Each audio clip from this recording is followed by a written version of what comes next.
Kalau orang syariah, sikap hati-hatinya itu cukup mencegah hal-hal yang haram. Ya, sepanjang dia mencegah dirinya dari perbuatan haram, maka insya Allah pelan-pelan akan dekat dengan Allah Subhanahu wa Ta'ala.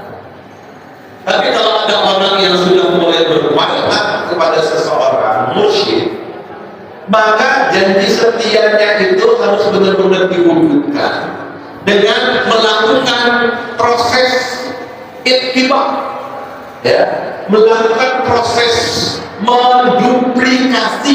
Ittiba itu bahasa kerennya gitu. Ittiba itu ikutin itu adalah proses duplikasi. Apa itu duplikasi? Diambil dari kata bahasa Inggris duplicate. Duplicate apa? Ya, meniru, copy paste, mengcopy. Jadi dalam rangka mengcopy, dalam rangka menduplikasi, dalam rangka ittiba, kita harus ikutin apa yang dilakukan oleh guru kita sebelumnya.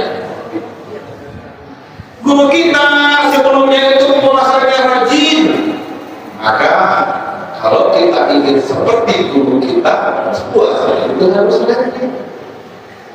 Guru kita ilmunya banyak, karena dia dari kecil belajar agama, maka kita pun mestinya ilmu juga banyak, harus belajar lagi. Cuma kan kita masuk mereka udah pada sembuh-sembuh, Pak. Bahkan usia itu hampir 50 tahun ke atas baru mau ikutin mereka, kan begitu? Ya, gimana dong belajarnya? Ya, learning by doing. Belajar sambil melakukan, ya, belajar sambil melakukan. Ya, jangan punya keinginan harus bisa semua. Paling tidak kulit-kulit luarnya lah kita tahu, gitu ya. Sebab kalau yang semuanya itu memang harus dari kecil belajarnya, menimba ilmunya harus dari lama. Kayak orang belajar bahasa Arab kan dimulai dari ilmu nahu dulu. Ambil ilmunya tasrifan dan lain-lain, ya.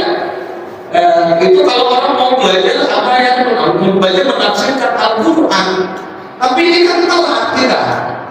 Ya paling enggak bener ini yang dalam mau dibenerin dulu.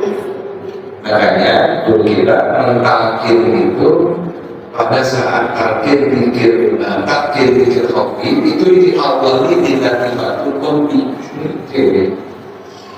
dititik 2 jari setelah susu di sebelah kiri, karena itu awalnya di situ.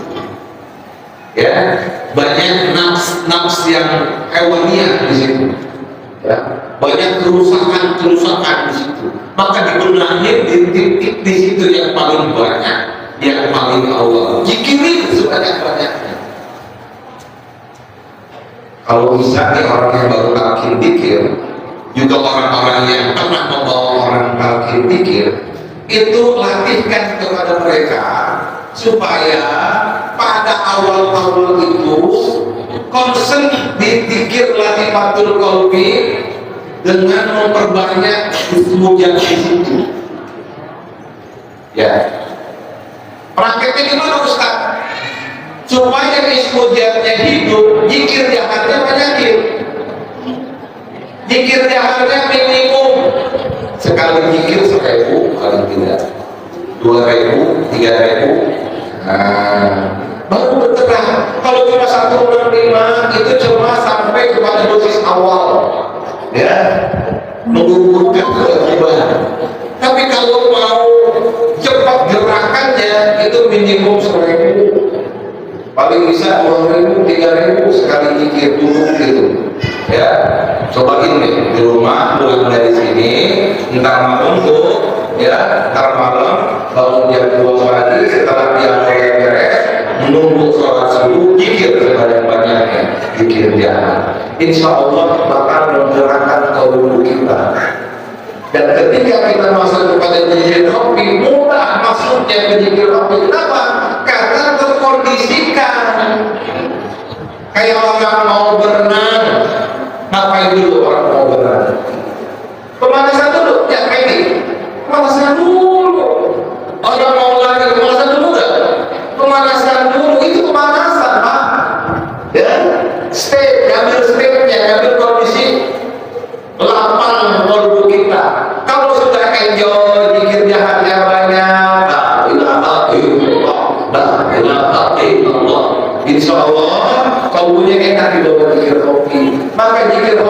sejam, setengah jam, 1 jam itu enak, bisa enak kalau dikondisikan gitu jalannya banyak, gitu ya, insya Allah. Nah, itu adalah riyadhah ya, dalam rangka mendekat kepada Allah Subhanahu wa Ta'ala. Dijelaskan oleh beliau, akhir bi ahwati Allah Rabbul Azimatin karya berarti mutawakkilah, pakai riyadhah, membunuh hawa nafsu kita ya, dibunuh hawa nafsu kita, dimatikan ya, mantap ya, karena kita juga manusia biasa, hawa nafsu tetap ada itu. Kalau kita punya hawa nafsu gimana dong? Kita kan ibadah betul-betul, betul kan? Betul kan ibadah betul-betul? Betul kan? Ya. Datang ke sini betul-betul enggak? Untuk ongkos kan? Enggak? Yang pakai motor harus beli BBM.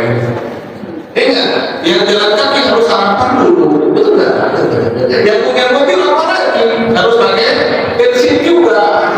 Apalagi yang rumahnya jauh, yang harus pakai tol. Kayak dari Balangajak ke sini, ya kan? Kalau jalan motor harus pakai tol, itu juga pakai duit. Maka yang namanya hawa nafsu itu memang jangan dibunuh sama sekali, Pak. Ya, karena kita nanti harus berkomunikasi dengan orang, harus bermuamalah dengan orang, paling tidak dibikin rendah, gitu ya. Baik. Apa yang disampaikan Allah Subhanahu wa Ta'ala? Menurut Imam Al-Ghazali dalam kitab Ihya Ulumuddin, yang namanya warok itu terbagi dalam beberapa macam. Ya, yang pertama yang paling awal adalah warokil adil, yang kedua warokil salihin, yang ketiga warokil muttaqin, yang paling puncak adalah warokil siddiq. Ini Pak, apa sih warok adil? Orang yang bersikap hati-hati tapi disebut dengan warok adil. Ini kelasnya ini Pak, mereka yang mampu meninggalkan haram, juga mampu meninggalkan hal-hal yang secara syariah itu tidak dibolehkan. Itu orang yang ya. Nih Bapak ninggalin praktek riba dalam hidup bertransaksi ekonomi, itu mereka orang yang ya. Haram halal sudah jelas ya. Tapi transaksi riba, ini masih banyak di masyarakat kita ini ya. Kalau orang yang meneliti tentang riba, Pak, uang kertas kita itu juga sebetulnya riba. Kenapa disebut riba? Karena uang kertas yang ada di kita itu dicetak banyak, nominalnya macam-macam, tapi tidak punya cadangannya. Zaman dulu alat tukar itu kan gini Pak, orang mau bertukar kebutuhan itu menggunakan alat tukar. Ya, zaman dulu orang punya padi, pengen punya baju, punyanya padi, bajunya di mana dia dapat? Dari orang pengrajin pakaian, maka dia tukar padi dia, tukar sama orang yang punya pakaian. Berkembang transaksi ekonomi, lalu ada alat tukar singkat cerita adalah emas dan perak, direndam. Cuman emas itu kan butuh fisik, betul nggak? Butuh fisik. Kalau kita nyimpan emas berarti butuh ruang. Emas banyak, maka ruangnya harus semakin besar. Maka kalau abad ke-15, abad ke-16 diterbitkanlah sertifikat pengganti emas mewakili jumlah emas yang kita miliki. Itu menjadi alat tukar. Daripada bawa emasnya, lebih baik bawa yang mewakili emas itu, sertifikatnya itu. Itu Pak, zaman dulu itu. Nah, kesini orang mengabaikan apa yang terjadi, yang diwakilinya. Emasnya nggak ada, tapi sertifikatnya dibikin terus.